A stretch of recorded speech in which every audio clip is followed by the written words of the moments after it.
الله نزل أحسن الحديث كتابا متشابها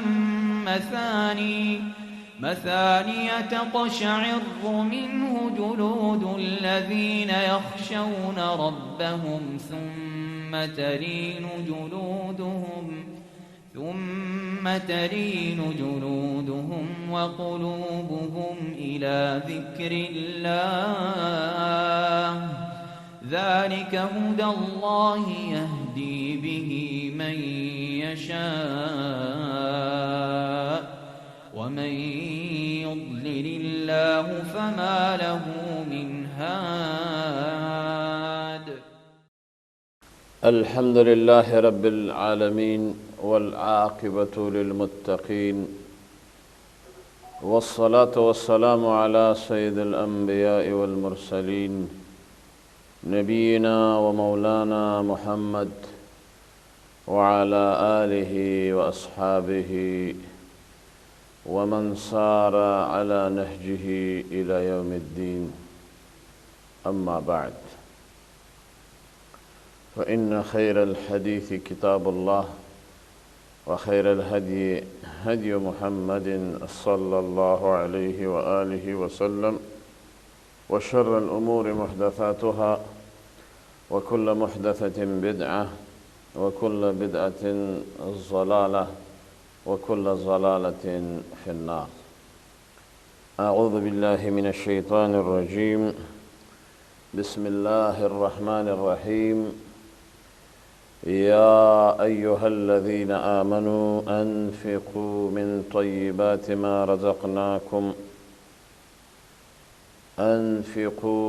طيبات ما كسبتم ومما أخرجنا لكم من الأرض. ډیرو قدرمنو مشرانو، کشرانو، ځوانانو، خویندو، میندو، د پیغام ټي وي مستمعینو، مشاهدینو، السلام علیکم ورحمة الله وبرکاته. زمونږ او ستاسو نننی درس او موضوع ده زکاة الخارج من الارض. په دې باندې به بحث کوو. اصل په دې مسله کې دیتا علماء کرام فقها د امت زکاة الحبوب والثمار موي. په هغه غلو، دانو، میوو کې چې زکات فرض دی، واجب دی، چې ته به یې ورکوې په خپل شروط معتبره سره چې هغه به انشاءالله وروسته بیانیږي. اصل په دې مسله کې د قرآن کریم آیت کریمه ده د سورة بقره 280 نمبر آیت دی. الله سبحانه وتعالی فرمایلی دی: یا ایها الذین آمنوا، اے د ایمان خاوندانو، مؤمنانو، مسلمانانو، انفقوا من طیبات ما کسبتم، تاسو انفاق ورکئ، خرچ وکئ، زکات ورکئ د هغه څه چې تاسو یې کسب کوئ او تاسو په هغې کې مصروفئ او په عمل کې راولئ. هو مما، او د هغه څه نه اخرجنا لکم من الارض، چې موږ تاسو ته راویستي دي د ځمکې نه، چې میوې دي، غلې دي، دانې دي، فصلونه دي، زراعت دی. په دې کې تاسو ورکړه کوئ. د دې وجې نه کوم څیزونه چې هغه علماء کرامو لیکلي دي چې هغه ته حاصلات د ځمکې وایي، په دې باب باندې دلیل دغه آیت کریمه و چې ما تلاوت که او ورسره ګڼ شمېر احادیث دي په لسګونو چې دلالت کوي په دې مسله باندې. نبی کریم صلی الله علیه وسلم فرمایلی دي لیس فیما دون 5 اوسق من حب ولا تمر صدقه. یو د دې حدیث منطق دی، یو مفهوم دی. منطق خو دا شو چې نشته په 5 اوسقو نه چې کم وي د غلو دانو میوونه او دارنګه د کجورو نه زکات. نو مفهوم دا راووته چې د دې نه زیات وي د 5 اوسق نه، نو بیا په هغې کې زکات شته. نو دغسې نور زیات ګڼ شمېر احادیث دي په دې باب. فیما سقت السماء والعیون او کان اثریا العشر. کومې ځمکې چې هغه د اسمان په اوبو باندې یا د چینو او طبیعي چینې وي، کاریزونه وي، په هغې باندې اوبه کېږي، نو بیا په هغې کې عشر دی د زکات. او کوم چې سیرابیږي، اوبه کېږي د ټویلونو په ذریعه سره او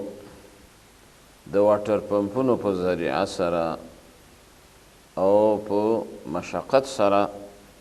بیا په هغه کې نصف العشر دی. نو دا ټول نصوص په دې دلیل دی چې په دغسې څیزونو حاصلاتو کې چې د ځمکې نه راټوکېږي او راوځي، نو ته به خامخا په هغه کې زکات ورکوې. او دا د الله جل شانه فریضه ده، او د هغه د فریضې نه موږ او تاسو مخ نشو اړولی، بلکې دا دین دی، منقول دی د الله سبحانه وتعالی د طرفه، وحی ده جلی خفي. نو د دې وجې نه په هغه حاصلاتو د ځمکه کې په دانو او میوجاتو کې زکات په 3 شرطونو سره فرض دی. اول شرط هغه دا دی چې دغه دانې او میوې د هغه قسم نه چې هغه پیمانه کېږي، هغه ذخیره کېږي، هغه تللی کېږي. لکه د مثال په طور وربشې شوې، جوار شو، غنم شو، میوه شوه، کجورې شوې، انګور شو، ممیز شو، او د هغې په شان ورته نور څیزونه. نو په دغه وخت کې به دا به خامخا ته زکات ورکوې. او که چیرې هغه شیان چې نه پیمانه کېږي، نه ذخیره کېږي، نه تللی کېږي، نو بیا په هغه کې زکات نشته. د مثال په طور لکه سبزیجات شو، نو په سبزیجاتو کې زکات نشته، البته صدقات او انفاق او همداسې ورکړه هغه پکې کولی شي. دویم شرط په دې حاصلاتو د ځمکو کې هغه د زکات دا دی چې د نصاب هغه پوره کېدل، هغه خپل معیار ته رسېدل دي، چې د هغې تقریبا 653 کیلوګرامه جوړیږي. او یا د دې نه چې څومره زیات وي، نو بیا به ته پکې زکات خامخا ورکوې. دریم شرط د دې زکات د حاصلاتو د ځمکې نه چې فرض کېږي، هغه شرط دا دی چې دغه حاصلات د زکات د فرضیت په وخت کې د په ملکیت او تصرف کې به وي. که چېرته میوه‌جات وي نو باید چې دغه میوه هغه پخه شوې وي چې هغې ته په احادیثو کې هغه اصفرار او احمرار وایي، ای یصفر او یحمر، چې هغه زیړی شي او خوراک ته برابر شي، او یا سری شي او خوراک ته برابر شي. نو بیا په دغه وخت کې په دغه میوه‌جاتو کې خامخا ته به زکات ورکوې. او که چېرته نور زراعت وي لکه دانې شوې، غلې شوې، نو هغه باید کلکې او پخې وي. جوار شو، وربشې شوې، او په هغه فصلونو کې چې په باران او یا په نهرونو باندې اوبه کېږي چې هغې ته مونږ للمه وایو، للمې ځمکې، بغیر د مشقت او د دغه کس د مصرف او د لګښت نه، نو بیا په هغې کې عشر دی، 10مه برخه بیا فرض ده چې ته به زکات ورکوې. لکه هغه حدیث چې مخکې ما ذکر کړ، نبی کریم صلی الله علیه وسلم فرمایي فیما سقط السماء والعیون او کان عثریا العشر، د بخاري حدیث دی. هغه چې بره د اسمانونو په باران باندې اوبه کېږي یا په هغه طبیعي چینو او کاریزونو باندې اوبه کېږي او په هغې باندې خرچ او مصرف هغه نه راځي او دې ته موږ هغه للمې ځمکې وایو، نو بیا په دې کې عشر زکات دی، دا به خامخا ورکوي. او پاتې شو کوم فصلونه او ځمکې او باغونه چې په مشقت او تکلیف سره خړوبېږي، اوبه کېږي، لکه په ارټونو باندې یا په ټویلونو باندې نن سبا شمسي ټویلونه ورته ویستلی شوي وي، په لکونو لکونو باندې په هغې باندې خرچه راغلی وي، او یا په بوکو، فوارو او په جانلیټرو باندې، نو په هغې کې بیا 20مه برخه ده، فرض دی چې ته به یې ورکوې. دې وجې نه په دې کې حدیث دی، نبی کریم صلی الله علیه وسلم فرمایي ما سقیا بالنضح نصف العشر، کوم چې په مشقت سره، په لګښت سره، په قیمت سره، په خرچې سره اوبه کېږي، نو بیا هغې کې نصف عشر دی چې 20مه برخه هغه راځي. په یو روایت کې داسې هم دي فیما سقیا بالثانیة نصف العشر، چې کله په لګښت او په مشقت او په مصرف سره او ستا په کردار او په منډه ترړه او په خرچې سره چې ته ټویل دې ویستي وي، خرچه دې پې کړې وي، جانلیټر دې ورته لګولی وي، په هغې کې تیل خرچه ده، نو بیا په دې وخت کې هغه نصف العشر دی چې هغه 20مه راځي. بله مسله هغه دا ده په دې باب کې چې کومو میوو کې چې پوخوالی ولګېږي، چې هغه زیړوالی دی یا سوروالی دی، لکه کجورې شوې چې کله زیړې شي یا سرې شي، مڼې وي زیړې شي سرې شي، انګور وي زیړې شي او ایسته پخې شي، او دارنګه په دانو په غلو په هغې کې چې دا دانې پخې شي او کلکې شي، نو بیا په دې وخت کې زکات هغه فرض ده چې دغه وخت کې به ته زکات ورکوې یوم حصاده، چې کله ته هغه د پخولو د وجې په ریبلو باندې د غنمو شروع وکړي. او کوم فصلونه او یا زراعتي ځمکې چې د کال په ځینو ورځو کې په مشقت سره اوبه کېږي، د کال په بعضې میاشتو کې مثلا او په ځینو ورځو کې هغه بغیر د مشقت نه په باران باندې په چینو باندې طبیعي زیرمې اوبه دي په هغه باندې اوبه کېږي نو بیا به اعتبار هغه مشقت سره چې اوبه کېږي نو اعتبار به بیا اکثریت لري او حساب د مشقت او نه مشقت او د مصرف او د نه مصرف دا به په تناسب سره او په نسبت سره کېږي نو ځکه زموږ په دین کې الحمدلله په هیڅ داسې مسایلو کې او په داسې احکامو کې چې د مسلمانانو ورته ضرورت وي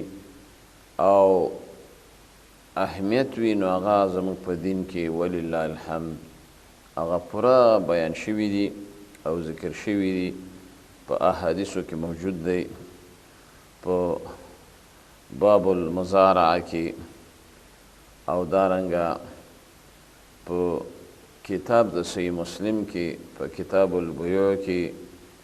دا ټول مسائل او احکام د زراعت او د اجارې او د ځمکې د غلو د دانو او د هغې د زکات او د عشر او د نصف عشر دا ټول الحمدلله په احادیثو کې نبی کریم صلی الله علیه و آله وسلم ذکر کړي دي پاتې شو دا خبره چې په باب د ګبین کې لکه نن سبا د ګبینو یو لوی تجارت هغه روان دی بلکې په دې کې داسې کاروبارونه دي چې په ټنونو ټنونو دغه ګبین چې هغې ته حاصل وایي آیا په دې کې زکات شته او که نشته نو اکثره علما محققین او محققین د اسلامی امت چې کوم علما دي هغوی وایي چې کله دیرشو صاع نبوي ته ورسیږي نو بیا به په دې کې هغه مقدار زکات ورکوي چې هغه عشر دی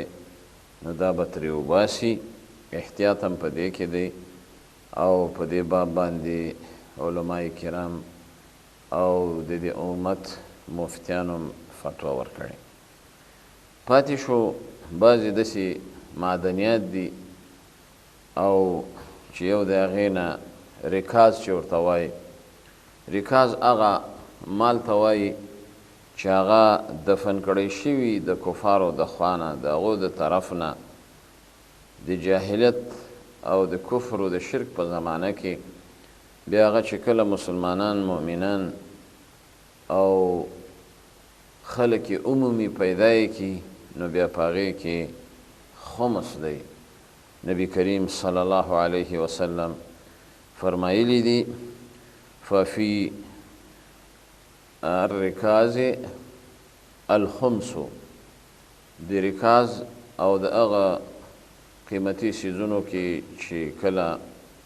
هغه وموندلی شي نو په هغې کې به بیا خمس هغه ادا کیږي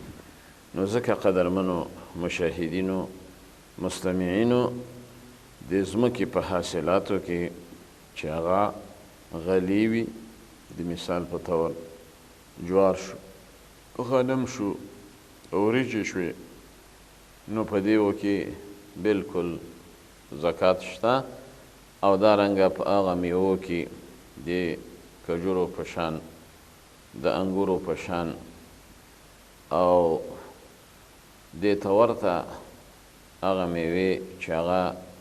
تجارتي بڼه لري او د تجارت په بنیاد باندې لکه وچه میوه شوه او د یو ملک نه بل ملک ته د هغې پارسل کوي او صادراتو واردات سلسله وي نو په هغې کې هم بلکل زکات شته بنا په دغه دلایلو چې هغه د قرآن کریم آیت ما ذکر کړ او د نبی کریم صلی الله علیه وسلم هغه احادیث چې هغه په بخاري کې هم شته په صحیح مسلم کې هم شته په سنن اربعه د احادیثو په امهات الکتب کې ذکر شوي د هغې مطابق هغه به ادا کوي. الله سبحانه وتعالی دې په دې مسایلو باندې موږ او تاسو ته پوهه نصیب کړي او الله سبحانه وتعالی دې د دین فقاهت زموږ او ستاسو په برخه کې نورم تر بلې حلقې پورې په لوی الله جل جلاله سپارم. والسلام عليكم ورحمة الله وبركاته. الله نزل أحسن الحديث كتابا متشابها مثانية تقشعر منه جلود الذين يخشون ربهم ثم تلين جلودهم وقلوبهم إلى ذكر الله ذلك هدى الله يهدي به من يشاء ومن يضلل الله فما له من هاد